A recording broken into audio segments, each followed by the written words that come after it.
जय हो बिहार, जय हमार भोजपुरिया समाज। आई हम बनी रामजी कुमार मैं तो, और हमार यूट्यूब चैनल बा RKAPK। आई हम बानी टेम्पू ड्राइवर यानी कि ऑटो ड्राइवर। अगर रुआ दिल्ली घूमने के चाहता नहीं तो हमारे संगे रुआ घूम सकीले, रुआ के डिस्काउंट भी मिली भोजपुरिया समाज लाख।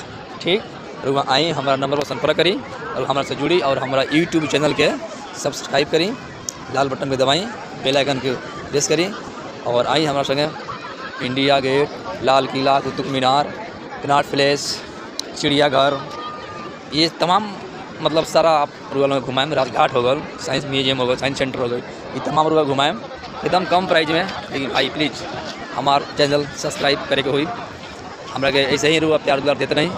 कुछ दिल्ली के ऐतिहासिक चीज़ ऐसे रुआ के बताएँ और घुमाएँ। भोजपुरिया समाज, जय बिहार।